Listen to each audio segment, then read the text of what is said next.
Hello, welcome to 8.9 News. I'm Costain. Andrew Mahon is the farm manager of the Bromborough Estate Company in North Bedfordshire.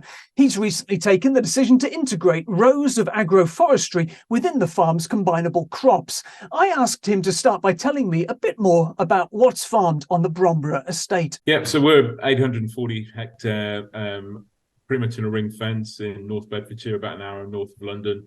All combinable crops. We've got a fair bit of woodland as well, probably 100 hectares of woodland, a little bit of permanent pasture, quite an extensive countryside stewardship scheme, rolling on with an SFI as well.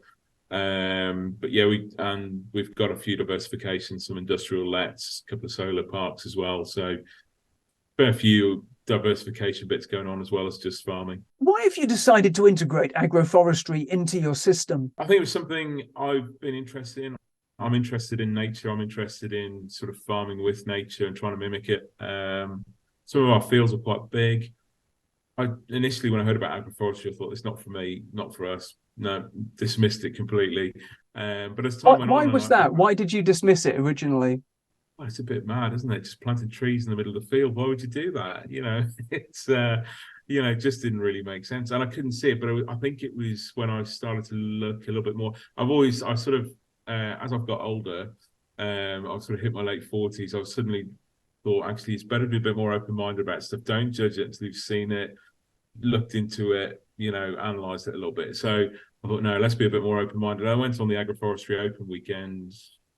I think that was probably 2020, so 3 years ago. And once you start to see it and see how it sits in the landscape, and suddenly it made complete sense to me. I thought, well, why wouldn't I do it? Sort of thing. So it was a complete mind shift. I do a lot of trials work and various bits of trials, and suddenly from looking at a 24 hectare field as just a 24 hectare, it's a long rectangular shape roughly, to 20 plots, 20 sort of 2 hectare plots in a field, or 1.5 hectare plots. I thought that could be quite useful. So you talked about the benefits there. What are the benefits that you're expecting to see? Initially, we set out.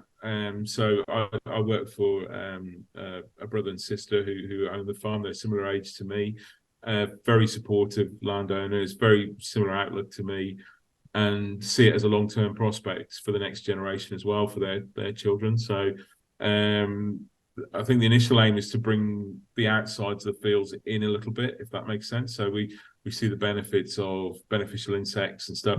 They've got alleyways, alleyways to run up and down now every 36 meters across the field, rather than a sort of a big open field. So we're looking at that. My brief again from the owners was, look, it needs to stack up, and we sell a fair bit of firewood and timber on our sort of managed woodland, but we needed something that made this stack up a little bit more. So we started looking at what we could grow.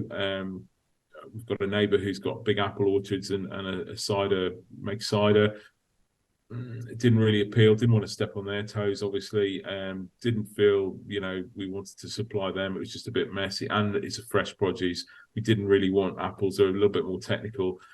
And I visited a couple of guys, and we decided on nuts. I think they're probably an underused food source in the UK, very nutritionally dense, very, sort of fits in with what we want to do. So we've decided to go, at a reasonable scale, I suppose, with walnuts as part of the agroforestry. There is other species. There's 12 other species in there as well as the walnuts. So that was the main sort of. So I suppose the brief was, we wanted to bring a bit more nature or biodiversity into the field, and eventually, longer term, have a crop that we could harvest off the agroforestry as well. Now, presumably it's going to be quite a few years before those walnuts are ready to harvest. So in terms of getting this project to stack up, is this something that you've chosen to do with a long-term commercial plan? Was there a grant available, or was it just something that you wanted to do because you thought it was right? We looked at it. I looked at several sort of on my own personally, and then I took Andrew and Lucy, who I work for. We went and looked at several agroforestry operations in the UK, and the brief then was just get on with it, plant something. We could have hung around for SFI. That still, I think it's fairly imminent now. I think it will happen next year. But the brief, we'd spoken about it, and like I say, they're very sort of go forward people, and I am too, and we just went for it. So we've funded it all from the farm. We haven't had any private funding, we haven't had any public funding. And again, there is grants and stuff from the Woodland Trust, but they won't support non-native species. So the walnut trees aren't cheap; they're quite expensive, but obviously they're non-native, so they wouldn't support that anyway. So we just went for it. It freed you. I found some of it, if you take the funding, that can be a little bit prescriptive.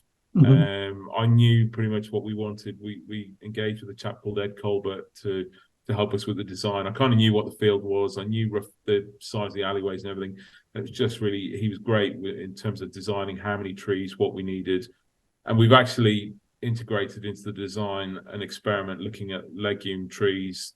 So autumn olive and alder as the nurse trees in between the walnuts, to see what effects they'll have on both the walnuts and on the crop grown in between the rows of trees as well. Just a couple of questions on that. How long do you expect it to be before you can harvest the walnuts? And then what are the crops that you're going to be growing between the agroforestry blocks? So currently it's in AB15, which is a 2-year legume lay, if you like, a sort of a fallow and countryside stewardship. So we'll carry that on for another year, mainly for ease of access around the field and what have you. But that will just fall back in. I don't expect it to.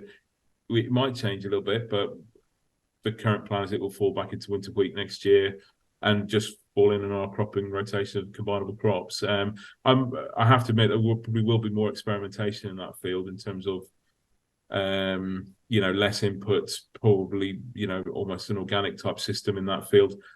I don't, it will be a bit of an experimental field, but I'm hoping it will fall in around the arable rotation, just like any other field. So, but the walnut, I'm expecting, I think from what I've learned, it's been a very steep learning curve on growing walnuts, and I've still got an awful lot to learn. But probably about year six, we'll start to see a hand-picked harvest. We've gone at a fair bit of scale, mainly so I can justify mechanically harvesting and machinery to do it, because I think, anybody I've spoken to, anybody you speak to, pretty much in any sort of industry that relies on labour to harvest is struggling at the moment in the UK. So we've gone at a reasonable scale, probably bigger than we wanted to, but that would enable the economics will stack up to biomechanical harvesting equipment, and it fits in. We've got on-floor grain storage, so we can dry the walnuts on those and stuff as well. So what sort of impacts do you expect that this will have on the combinable crops? Do you think there will be benefits, sort of dual benefits in both directions? I'm hoping so, yeah. The edge effect, as it's known as, Stephen Briggs, who's again been really, really helpful and given me a lot of time up in Peterborough. He's, probably one of the more experienced agroforestry guys in the UK and has done a field study. He talks a lot about the edge effect. So the edge of the alleyways next to the trees yields a little bit more. That's more anecdotal. That's why I'm sort of half hoping I can get. Like I say, the layout is designed as a replicated experiment. So I'm hoping I'm pretty sure we will get a PhD student to help us study the effect. So we'll rely on yield maps, soil testing. We're looking at carbon as well. So ultimately, I'm hoping, we'll store a bit more carbon. I'm hoping we might see a little bit more yield and the biodiversity benefits as well, if we can get those counted up and stacked up too. Why do you think that this might have a positive impact on yield? Is this to do with beneficial insects sort of attracting predatory insects for the pests, so that has an impact on the combinable crops? What is it that you think is going to create that yield bump? All of that. I mean, we haven't sprayed insecticides here for 8 years, and we're very cautious about what we do in that respect. But I'm hoping we'll start to see mycorrhizal fungal interaction between the coming out from the tree alleyways out into the cropping alleyway, and that can the exchange of nutrients with the mycorrhizal fungi and stuff. I think that could be quite exciting, and that could potentially lead to better yields. But that's, I think, it'll be a few years before we start to see that. Indeed. And just finally, what sort of impact do you expect that this sort of forestry approach might have to drainage? How will drainage be affected? I mean, we've picked the field very deliberately. It's relatively flat at the top end, and then it runs in a very gentle slope north to south. So the drainage will follow the tree lines. We will be mold draining in that field, which in effect will be a root pruning operation as well. So our soils are in pretty good nick. There is some underfield drainage. I don't think it's a bit hit and miss across that field, if I'm honest. If it came to it, we could run drains down the field if we had to, down the cropping alleyways. I'm hoping we won't have to. We've been, as I say, no-till for 10 years now. The soil's in good nick. The infiltration rates are good. So I'm not expecting drainage to be a problem. It might be a curveball that gets thrown at us later down, but I'm not expecting any issues at the moment. I was wondering, conversely, whether it actually might improve drainage because you'd see more sort of absorption as those trees become larger.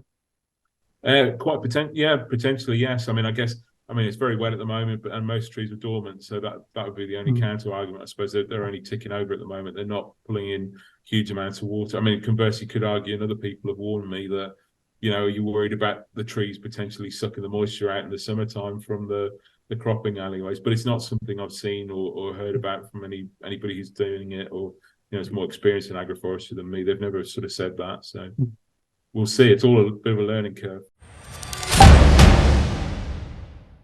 That was Andrew Mahon from the Bromborough Estate. More news on our website, 8.9.com. That's all for now. We're back soon. Thanks for watching.